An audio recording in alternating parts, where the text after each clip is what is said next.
Hello, good evening, good afternoon, good morning, good whatever, whenever. So today I'm going to be using the Liffruma Healing Oracle deck, but I'm also going to be using the Dungeons and Dragons Tarot, and we're going to do something looser. So I'm going to use the D&D Tarot. First card is going to be Inspiration. It'll be the quest that we're setting out on. Treat it like it's for funsies, and if you find a message that resonates, if we find something, then we find something. You know what I mean? And if not, we don't.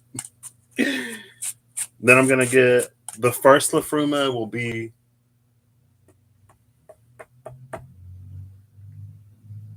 it'll be what we're going after. I'll get a second one for what we're starting with, like what's in our inventory, what skill, ability, whatever do we already have, and then I'll pull more Dungeons and Dragons Tarot to flesh out the story. Hello, Holly. How are you doing today? I was gonna say tonight. I mean, this evening.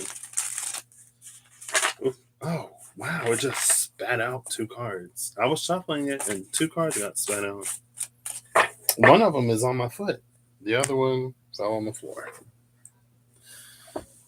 Oh, two of them were on my foot. Darn it!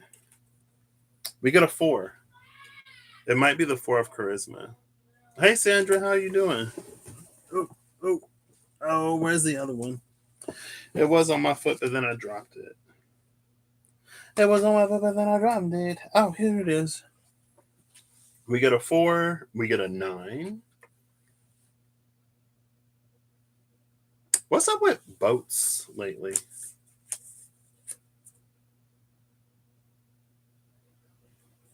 And then I think there's one more. Or maybe that was the card. Oh, I see my gin down there. I might take a drink. I might take a sip.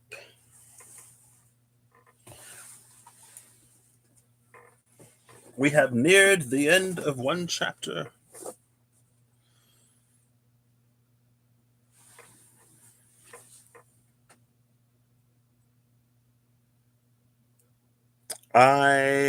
More snow shoveling. Oof.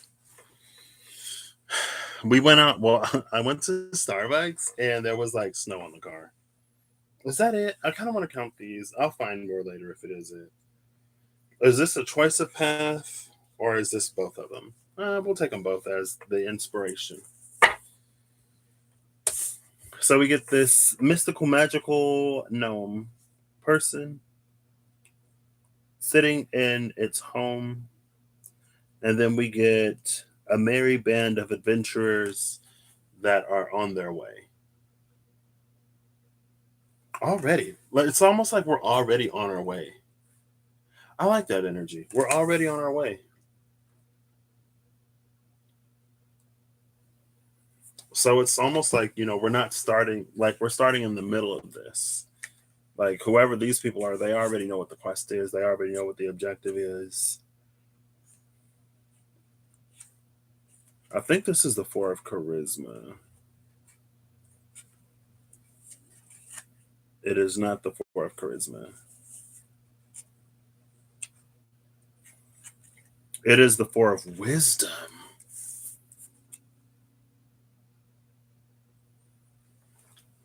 Over the next 2 days. Oof. Do y'all get snow days? Do you live in a area of the world / country where everything shuts down when there's like the slightest amount of snow? Or do y'all have to walk and drive it in anyway? The 4 of wisdom. And then this is the 9. I should have been looking at the 9s too. I would imagine that that's the 9 of. I don't know what that's the 9 of. It's the 9 of charisma.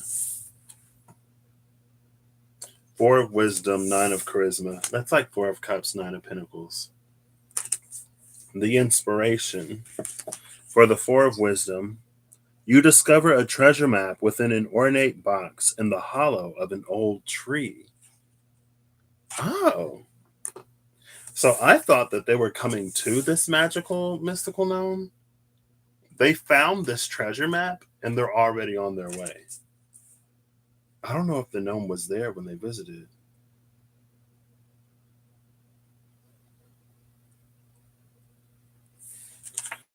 The 9 of charisma. Something is digging tunnels under the city, and your party has been asked to investigate.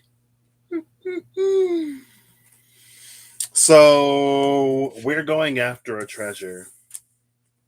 It's almost like before we knew about the treasure, we just thought that somebody was randomly digging holes. But now that we know it's a treasure, we know that someone else is also looking for the treasure. We're not the only ones. So, Liffruma, what are we seeking?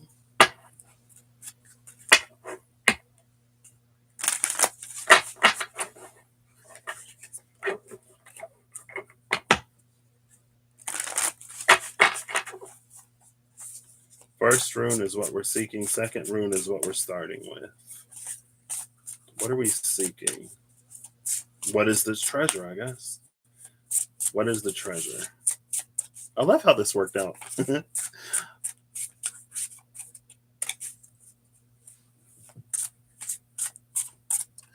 Oh, when I said gin, you thought gin? Somebody was talking about, I think it was Queen Cup, talking about gins, about how they're like in between the lightest light and the darkest dark or something like that. I don't know.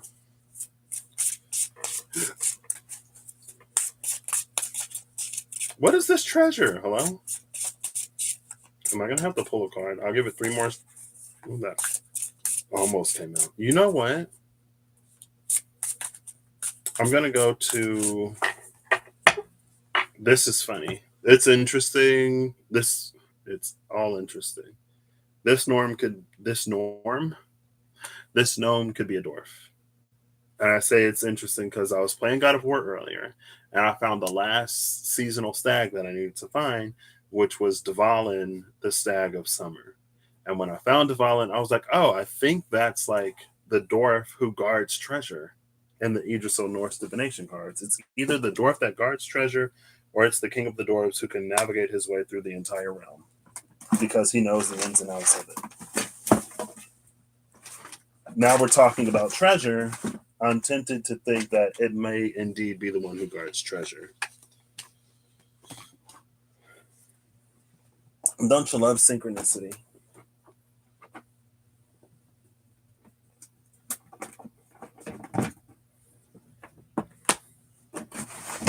So, of course, I'm going to look before and after Dvalin. I think Dvalin is also the name of the dragon in Genshin Impact, Storm Terror. I think. Shayna would know. Actually, I don't know if Shayna plays Genshin Impact.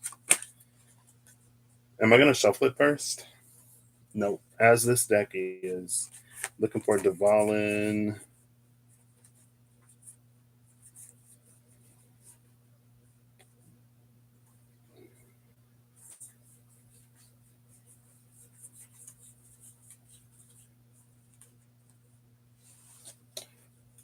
Durin is the doorkeeper investigator.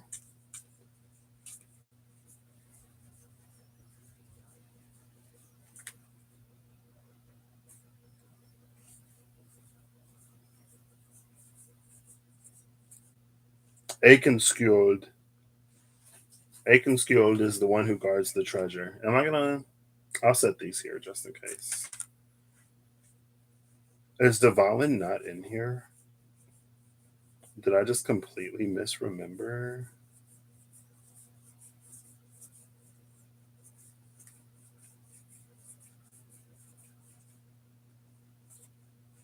It looks like I did. It's this Dury. What was his name? Delling? No, not Delling. Not Dari. The one that Durin, the doorkeeper in navigation. I confuse it with Dvalin. But we have Akenskjöld between Ganglati, which is tardiness and lethargy, and Hirokin, which is judgment and the final decision. Hirokin is a titan who's like stronger than Thor.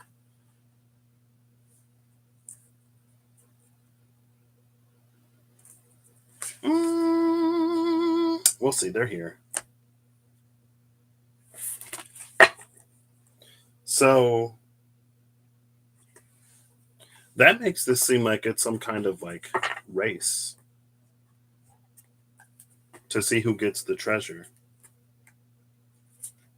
So there's a judgment and final decision that's being delayed between these two, tardiness and judgment, surrounding the guardian of this treasure. This actually feels like it's a quest. The quest for this treasure is in and of itself an initiation. That's what it feels like. That's, it's very like now you see it. And it's like if you can pull all of this off, then you'll be inducted into the secret order of magicians that have been around since the beginning of time. So what is the treasure? Is there a treasure?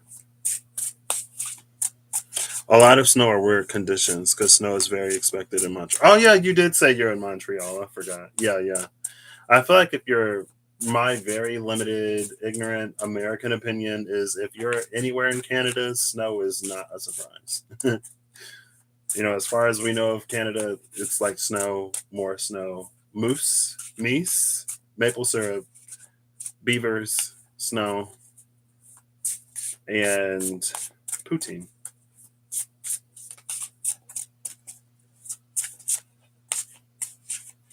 What is the treasure? I'm going to give this 2 more shuffles.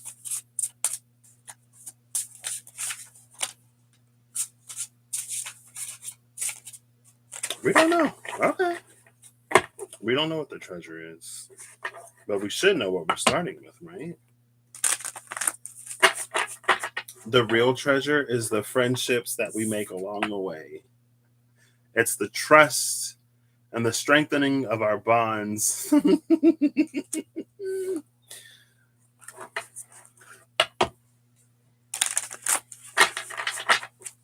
All right.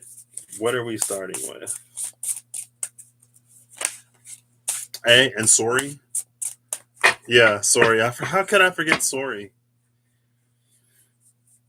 So what we're starting with flipped over inside the deck somewhere. I heard it flip, but I was looking away. So I don't know where in the deck it flips. Come on, I know you flipped over in here somewhere. Here it is. Just from the top of this deck, I know I've seen it recently. It's number 15. Elks.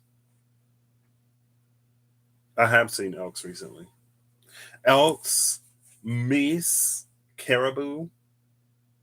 Canada? What? We're starting with protection.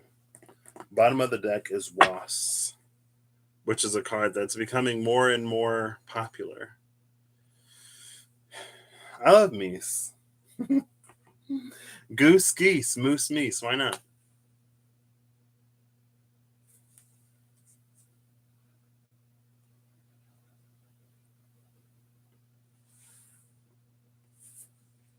Oh. I don't even know if we're aware of this protection that we're starting with. We don't know what the treasure is. So we find something inside of a mystical old tree that tells us that there's treasure somewhere. We also know that other people are digging around all over the city. Something or someone is digging holes, trying to find Kissing Kate Barlow's stash. Have y'all seen Holes?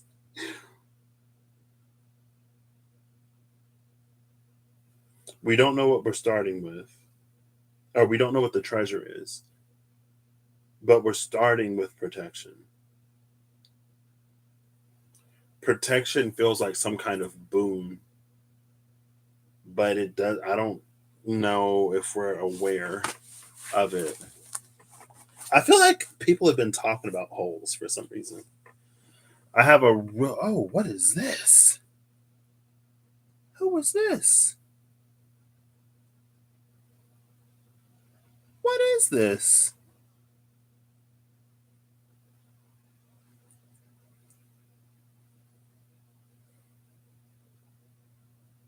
I can't read it. It's a 2019 quarter. San Antonio missions. Okay. So I'm going to flip this quarter. I don't think it's going to focus, but I'm like, oh, snap, what's all this? I didn't expect all this. Or do I? Are you going to focus? I mean, if my hand were steady and if the lighting were better, it would probably help. This side is going to be yes. This side is going to be no. I'm probably not going to catch this. Oh, I caught it. No. We don't know that we're protected in this. This is a boom that we're not aware of, which is always interesting.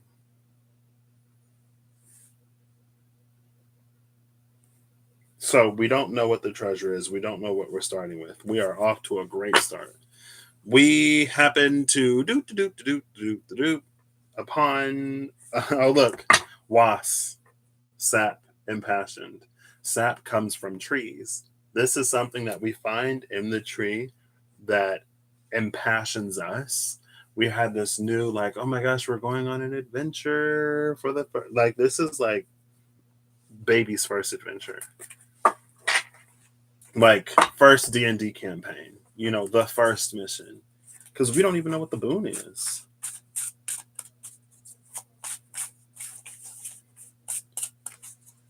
All right. Ooh. Oh, it flipped back over. A card flipped over, but as I kept shuffling, it flipped back over. We got a handful of cards, a lot of cards. We have 1, 2, 3, 4, 5, 6 cards that fell out face down. Bottom of the deck is the devil. The devil is number 15. Elks is number 15.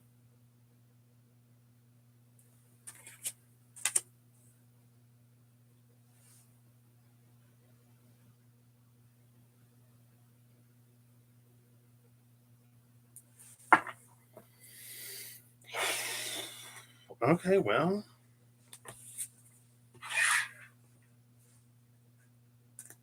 The first card is this 2.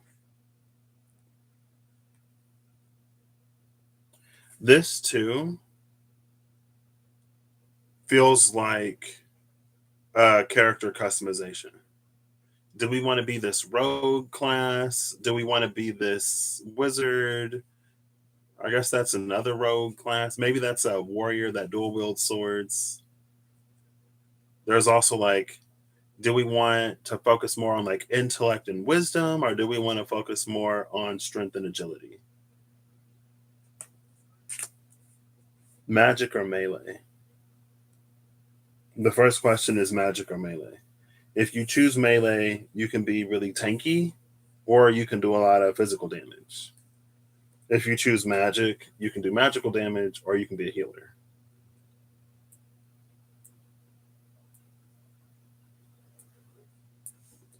The second card is this 4.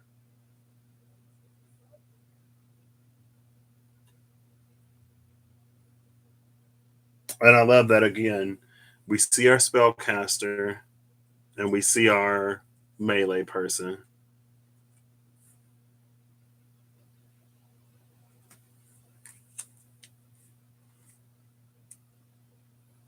Is this backstory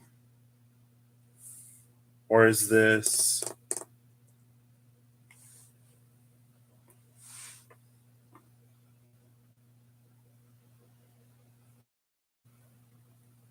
history?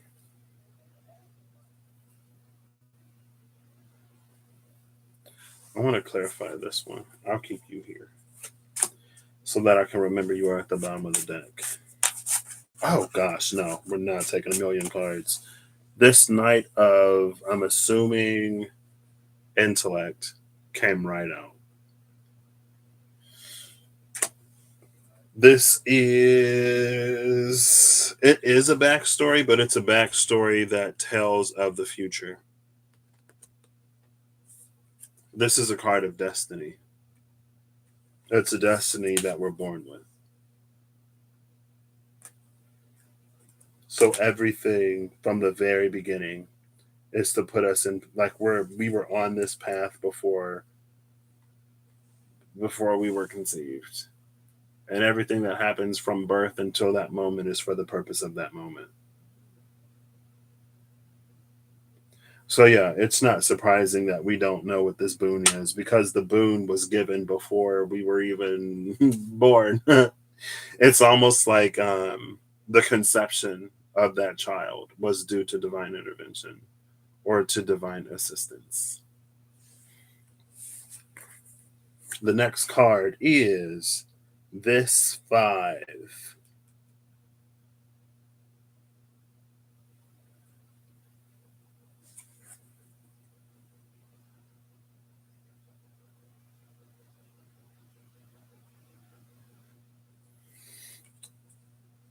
That's tragedy.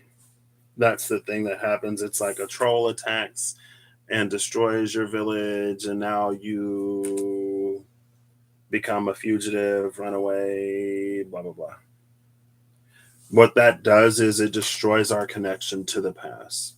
This makes it so that we're unable to go back and see, to talk to who these people are. So either it's like we forget, or it's a tragedy that separates us from our homeland. It makes it very, very difficult and near impossible for us to know our origins. It also gives us something to fear, which gives us later on something to overcome. Excuse me, the next card is the Magician.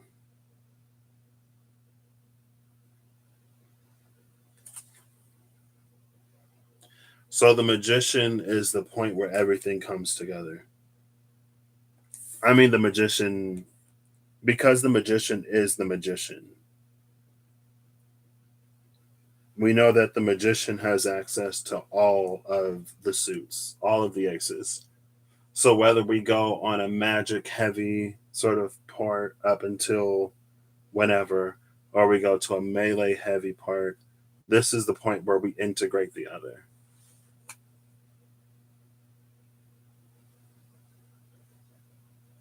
Moses in the basket going down the river, destined to free his people.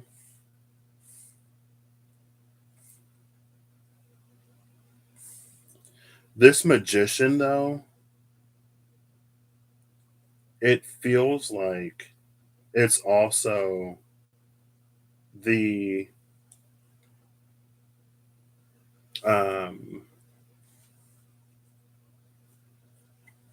it's like exhibiting, it's activating using engaging the birthright without full cognition of it. Or it's like it can be like someone who's really lucky, like, oh my gosh, I like somehow I always get what I want, not to the extreme, but it's like, I saw this thing and then I got it, not knowing that they're actually utilizing this gift or that it's a key attribute of theirs, not knowing the treasure that they hold, or not knowing what it is that they're starting with or where they're starting from.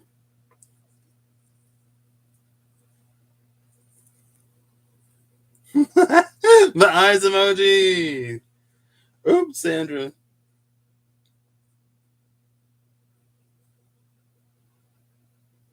And I almost wonder if it's this very thing that helped us slash you escape the troll in the first place. I'm going to cheat a little bit. Well, I'm going to project ahead why there is no treasure. There is no treasure because you are the treasure.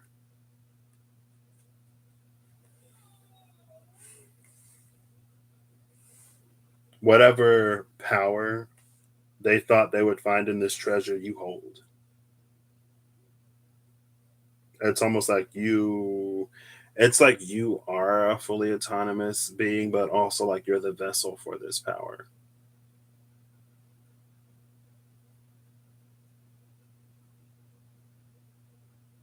It's also why in the card, the gnome is here, but in the inspiration, the tree is empty.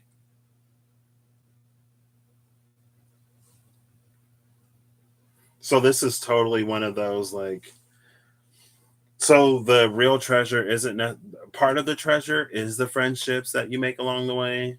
Another part of the treasure is like you and who you become at the end of this journey. Again, from your inception, this moment was foretold. From your conception, that moment was foretold. You are the treasure. The next card is the Queen.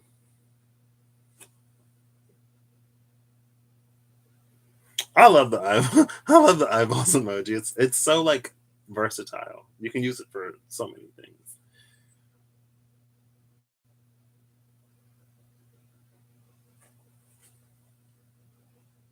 Now the Queen is interesting because it feels like it brings in a throne energy.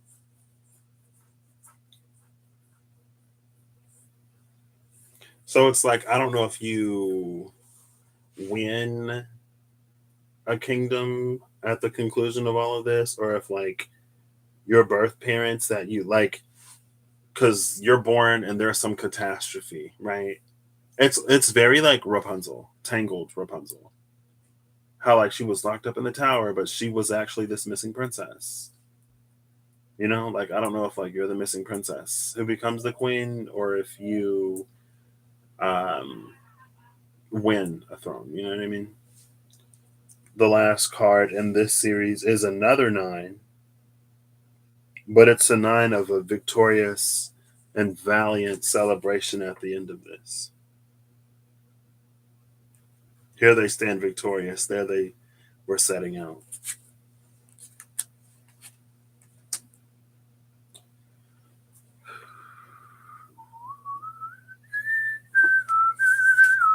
It was foretold. Again, these cards came out face down.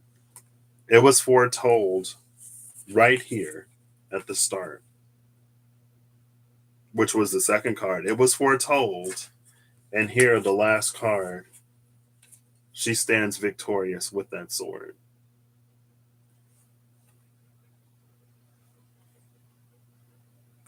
Don't ask me what it means. It's just a little bit of Liffruma Dungeons and Dragons fun. Everything that you need is already within you. You were taking as resonates. I don't know. This is a short video.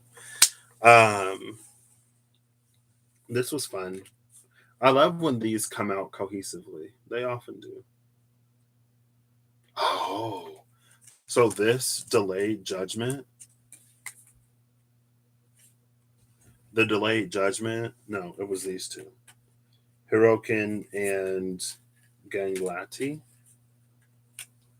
This delayed judgment is one that you make, and it's almost like it's one of the first things that you do when you become queen, when you assume the throne, when you take on that responsibility. It's your first thing. And because of that, it sets the tone for your rule. Now, it doesn't have to be how you rule, and it doesn't have to, again, it's like there are going to be other things after you assume the throne that more either like fully cement the type of way that you run a kingdom and the type of kingdom that you have, or it's like it can change and it can pivot. But it's like it establishes a precedent, I guess. And it was Aiken's guild like guarding the treasure. You are the treasure. You're the one that makes this choice and decision.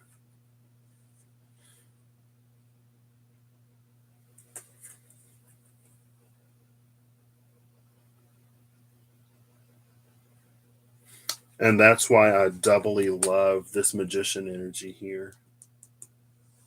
Because the magician's balance or the magician's access to all four suits, it means that like when you come to the point of making this decision, you are probably going to reflect on your entire life up until that point. But with access to all four suits rather than the one that you chose at birth, you're going to have a greater perspective. You're going to be able to see more of the story as a whole rather than just from your own two eyes. Because it's like if you would have chosen either the sword or the stave, either the sword or the staff in the beginning, and if you would have stayed that way, when it comes time for you to make a choice and decision, it would have been like purely that sword or purely that staff. There would have been no. It's almost like if you chose the sword, it would be purely focused on like the challenges and difficulties that you had to overcome, like brute force and brute strength. If you choose the staff, if you choose magic, it's more of like the mental and emotional sort of processing and understanding of it. But it's like one without the other can give you sort of blind spots. So you don't necessarily want to be blinded by your own personal experience and how you were affected when it comes time to make a choice that can affect an entire kingdom. And you also don't necessarily want to be so puffed up on or inflated with bravado of everything that you accomplish that you overestimate what it is that you'll be able to do because you're one person in charge of an entire kingdom. You know what I mean? And there are going to be things, there are going to be responsibilities that you have now that you didn't have before. And because you didn't have those responsibilities, there were things that you didn't have to take into account when you were making choices and decisions. They were non-factors. They didn't influence anything because they weren't there, they weren't present, they didn't matter. Now they do. So you can't necessarily make the same choices and decisions. It's almost like, if you have a kid or if you have someone who's depending on you for their survival and livelihood, maybe sometimes you can't always do the thing that you want to do because now if you make that choice, you're not the only one that suffers. You're not the only one who's going to go hungry if you spend all of your money on video games. Now your child is also going to go hungry, or the person who's dependent upon you is also going to go hungry. And it's like you can do it, but it might not be the best choice. You know what I mean? So because of that, I doubly love the coat of arms energy of this. Because again, that's the thing that you were born with. A natural born royal who was dejected from their home at some point. You go through this whole journey, reclaim the throne. At some point, you discover your lineage. But when you do, does that change how you act or respond? Is it like you're super cool, down with the townspeople, you're the common man's common man, you help everybody in need, and then all of a sudden one day you find out that you're the heir to this throne and you're going to become this queen, and now you're like, oh, I'm better than these peasants. And it's like, girl, but you were just breaking bread with us like a minute ago. Like we were actually happy when we learned that you would be taking the throne because we thought our lives would improve, but now you're going to become the very person that you liberated us from. So congratulations on your life, but ours is still going to be sucky. And we thought differently of you, but Some people say absolute power corrupts. Absolutely. Some people say opportunity makes a thief. If opportunity makes you a thief, maybe you were always a thief. You just didn't have the opportunity. You know what I mean? I don't know. Anyway, I know it's not that simple. Circumstances and opportunity and a lot of other things make a thief. It's not just opportunity. Are you changed when you find this information out? How are you changed? Are you changed for the better, or are you changed for, I guess it's like, are you changed for the betterment of you, or are you changed for the betterment of the people? And of course, the answer can be both. You can be made better, and your kingdom can be made better. But remember that from the beginning, you are also fighting devil energy. So, devil energy is going to put things along your path that would make it easy for you to be so, like, for example, to be so blinded by your own personal experience that you don't see how your actions affect and impact others. So in your mind, you're the hero and you're doing all this good, but in reality, you're someone else's villain. And everyone's hero is someone else's villain to a certain extent. The point is, I guess, like, do you even care how you impact and affect others? Or do you only care about your own personal sort of goals and satisfaction?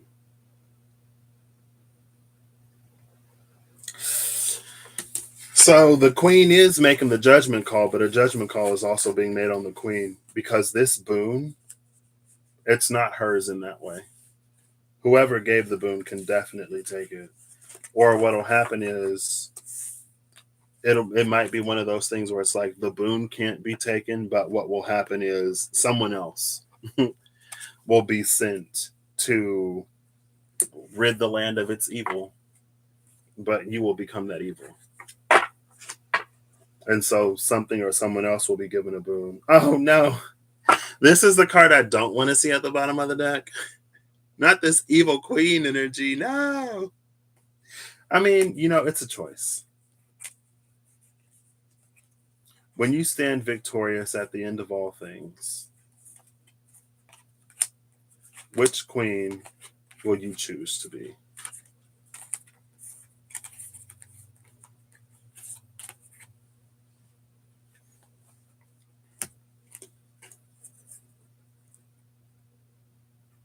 Behind this queen is this knight. And like I was saying, this hammer is the this hammer is the bane to your boon. You become the evil queen, the divine, the greater powers that be will bless someone to take you down. Because then at that point it's just karmic cycles, Nothing really changed. You just became the very thing that you wanted to escape. You keep the cycle going. And this isn't about again, it's about a certain perspective that we bring to everything. It's very easy to feel justified in what we do, especially when we feel that we've been wronged. And it's very easy, again, to be blinded by the impacts and consequences of our actions when we only see ourselves. And it's not that it's necessarily wrong, it's just that it can be a little short-sighted. And ultimately, at the end of the day, I'd imagine that we want different. If we're on a journey like that we want different and that we want better. And we want a different and a better that lasts. So, breaker of hearts or breaker of chains? Breaker of chains, liberator of hearts. Aww. Interesting. Okay. Again, it's just a story. It's just for funsies.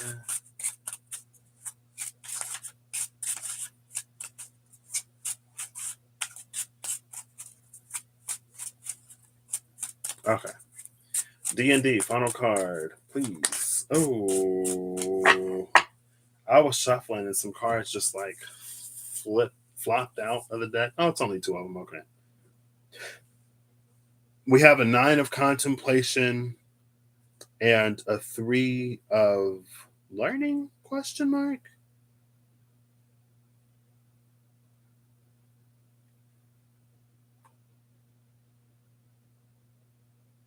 So this 3 is everything that's been instilled in you, us, from other people.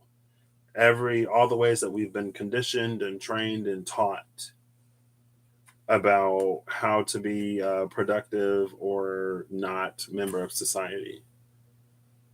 This 9 is all of the information, the well of knowledge and wisdom from within.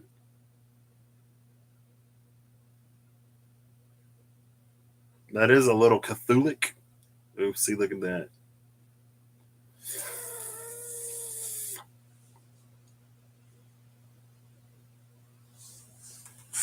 It's a balance.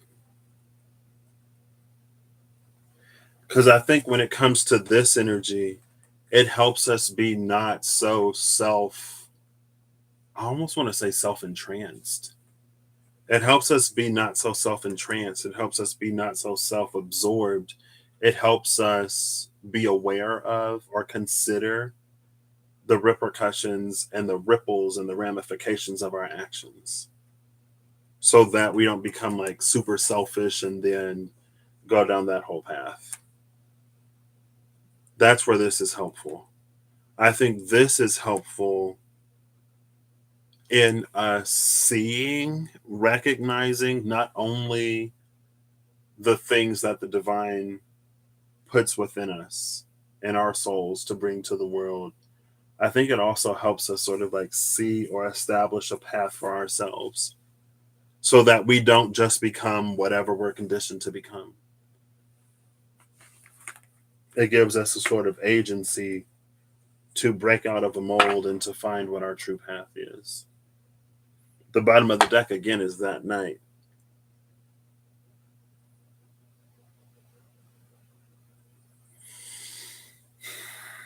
This is very Mjolnir energy.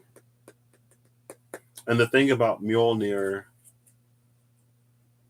how it was designed is not how it looks. Like the handle was supposed to be a lot longer.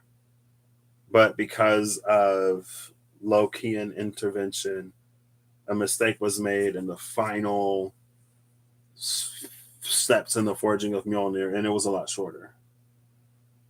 But Thor was like, you know what, I can still use this, you know? But it carries this energy where it's like, where like mistakes don't define us. And just because we've lived a life, or just because we've made certain choices and decisions in the past, just because we were born in a certain place under certain conditions and circumstances, doesn't mean, again, like that doesn't mean that there's all there is to us. It's a part of who we are. It's a part of our story, but we're more than that. And those mistakes can actually become invaluable in us conquering whatever challenges are to come later, or it gives us a sort of perspective or appreciation that we can hold on to whenever we make it wherever we're going. It anchors us so that we don't become big-headed and all kinds of stuff. It's power. There's power in making mistakes. There's power in learning from the mistakes that we make. The mistakes that we make. Because as long as we learn from the mistake, then it becomes the right step. I tried to make that work, but it it wasn't as cool or catchy as I wanted it to be. It's only a mistake if you don't learn from it, I guess. That kind of energy. Because we don't know how that can turn around and again be the very key to our success later. There's so much that we don't know, so much that we're not intended to know. yet so much more that we have to gain. Thank you. That's, at the end of the day, all we can do is try. And I tried.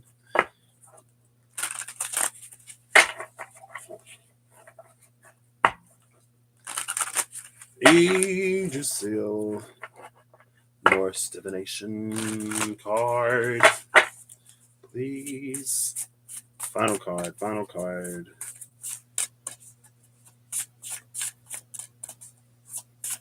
Aikenskjold. I can't believe I forgot Aikenskjold.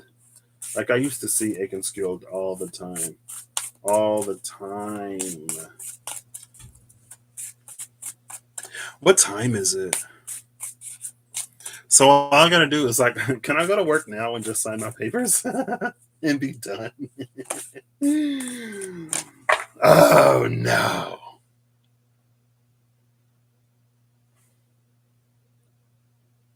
The troublemaker himself. The troublemaker himself. The cunning god of many faces, Loki. Bottom of the deck is Thiassi. Aging, maturing, and healing. It's only 7. Ugh, boo. I got off so early today that it feels so late. I'm like, surely it has to be like 1 o'clock in the morning. All right, it's only 7 for you. Oh, it's 10 o'clock here. Okay.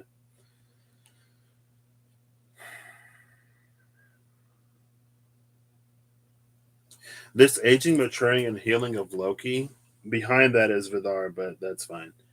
The aging and maturing and healing of Loki, it's like those same aspects that made Loki a troublemaker, or those same things that sort of like put him in the in-between and he didn't really know what to do because he had ties and loyalties to both sides. So he was just sort of caught in the middle and doing the best that he can.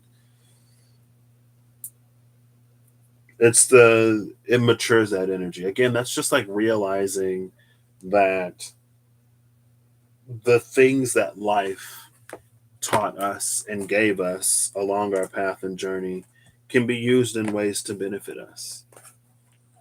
Also, at the same time, we can make the choice and decision to not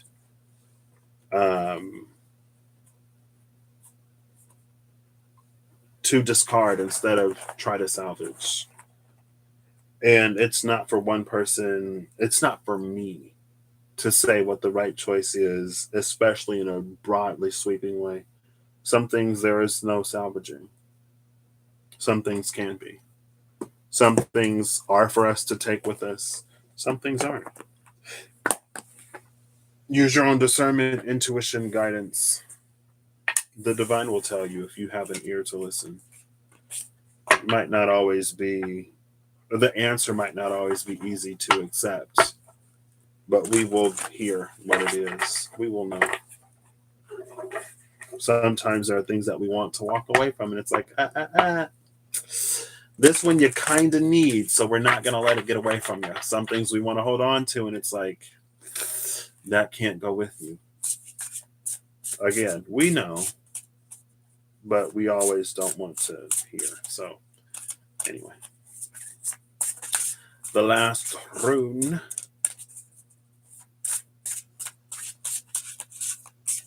I'm going to pull this rune for the treasure. Because I want to know. I'm being naughty. We got like 3 runes. Anwilla, Candle, and Ao. Anwilla, Willful Resistance, number 43. Candle Daystar, number 42. And Ao, U Sacral, number 13. So we take a step back. 43 to 42 to that 13. 13 being sacral, it sits at the seat of our soul in a way, above the root, but not quite yet at the solar plexus. The sacral is the home of Kundalini energy.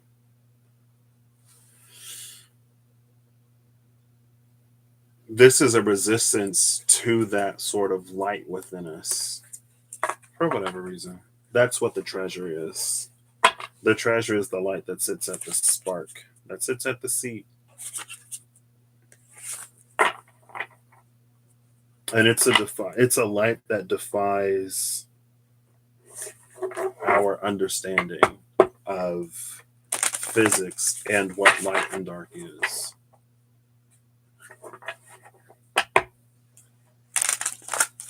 That's why it can be used to do supernatural, magical, mystical things. It's not bound by the logic and laws of this realm and reality that we live in. That's what makes the divine so powerful. It's also what gives us our ability to shape and influence reality, or the world that we live in, at the very least. Wackened or Wikened Watcher Animal Totem. This is another card that's coming out more and more frequently here recently.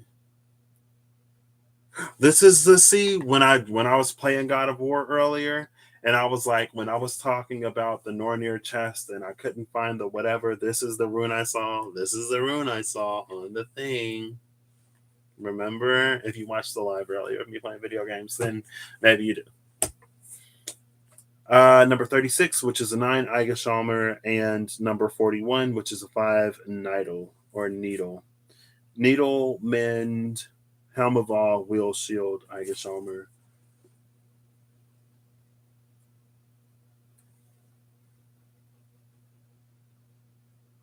This makes me think of, I think it's the 3 of Shields in the Runic Tarot. No, it's the 8 of Shields. It's the 3 and the 8 of Shields, actually, I believe, in the Runic Tarot. But how there's like the basic shields, but then there's the shield that the person is working on that has like basically, well, not Aigeshalmer, but it has all the runes inscribed on it.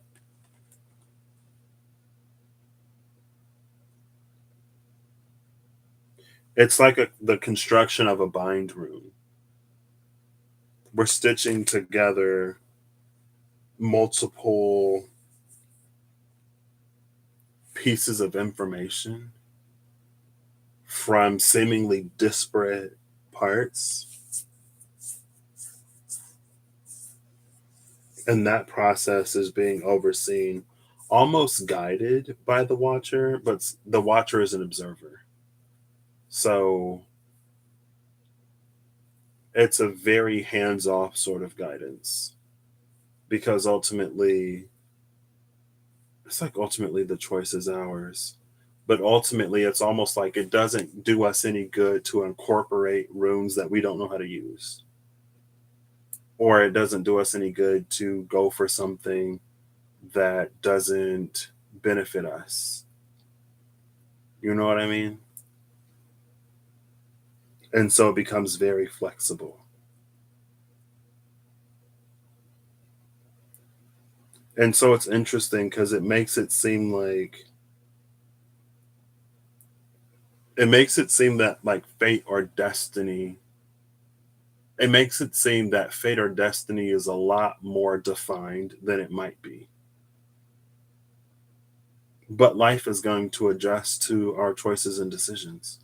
That's what life does. It's just like really good at it, and it's really fast. But it's almost like that's the reason why it feels like there's always like we're always going in this direction, because it's like no matter what we do or where we go, there's always something next. So it's like, yes, they're a thing, but also they don't control us as much as we might believe they do. This system is just like really intelligent.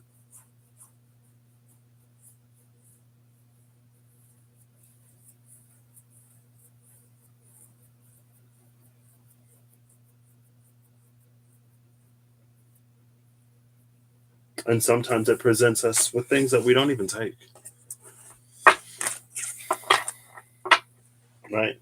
Like we can get a synchronicity, or we can know from the divine, like, hey, take this job, or go over here, or talk to this person, or do this. And for one reason or another, we choose not to. And so it becomes this, not a dead end, almost like a loose end. It becomes this open door, or like a door that's left open. Sometimes it'll close, but sometimes it's like this door that's left open, but we just keep going a different way. And again, in the intelligence of the divine and intelligence in the design, some of the things in that fate destiny life will continue to reroute us to. Other things life will just give us something else that will align with the choices and decisions that we chose, that like we actually use our free will to choose, but it'll align so seamlessly and synchronistically that we might think it was one of those fixed destiny points. But in reality, it's just a consequence of a choice or action that we made.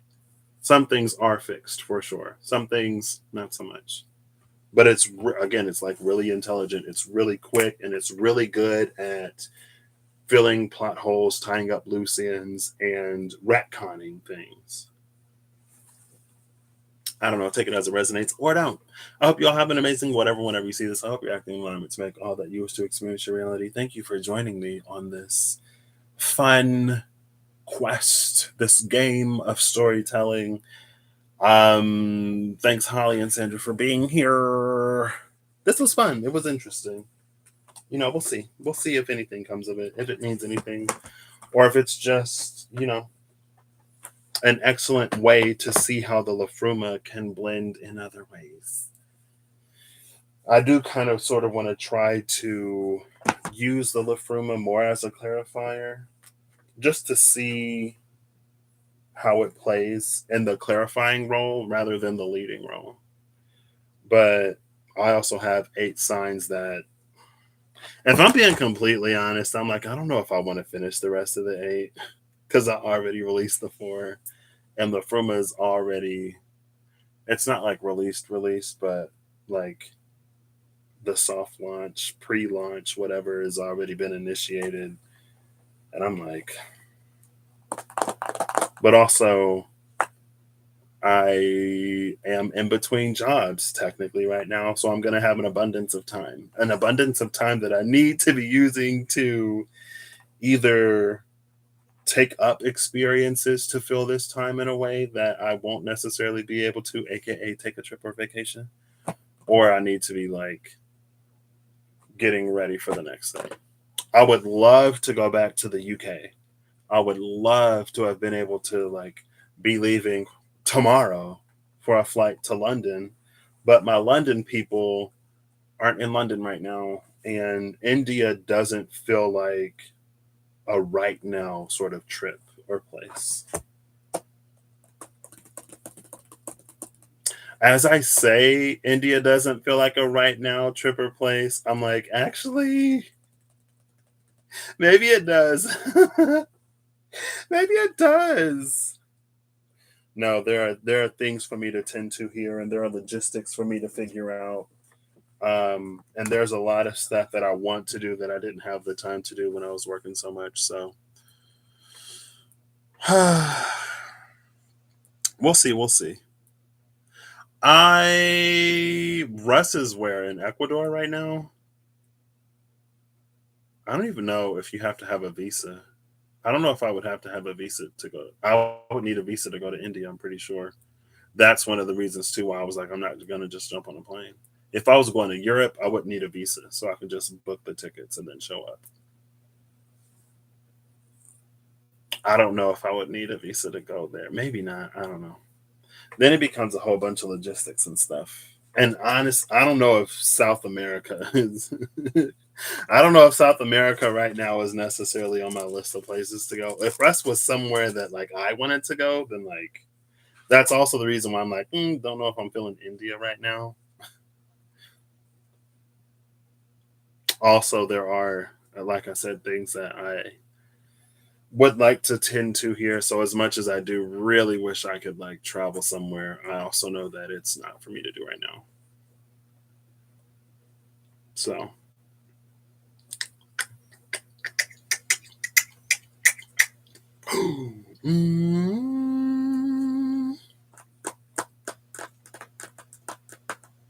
I actually do have a friend that I've been meaning to go see in Indiana. Um, for a hot minute. There are a few friends that I've been meaning to see.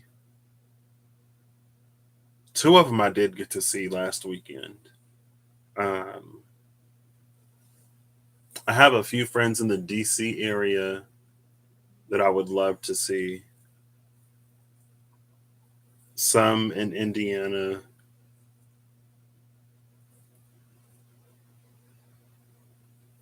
I have one in San Diego that I would like to see, but I wouldn't necessarily like stay with him. You know what I mean? He would be like, oh, like let's go out for a like dinner and catch up. Oh, it was so nice seeing you. See you again. Not necessarily a like, hey, I want to spend a few days hanging out with you. But anyway, we'll see. We'll see. I have a feeling that things will become very clear here in the not extremely distant, fairly near future. And that's part of the stuff that I've been getting ready for. And I would like to be more ready. So, anyway, I hope you all have an amazing whatever whenever you see this. I hope you're acting in alignment to make all that you wish to experience your reality. And until next time, I hope anything and everything that you need. And I hope you the courage, bravery, strength, foresight, hindsight, perspective, third eye sight, any sight you need, any resource or reference you need. I hope it comes to you in a way that's accessible, usable, and I don't know if anything will necessarily be easy or like necessarily like just a, but I hope whatever you need for that. So, and I will catch y'all in the next one. Bye bye. Thanks again for being here. Bye bye.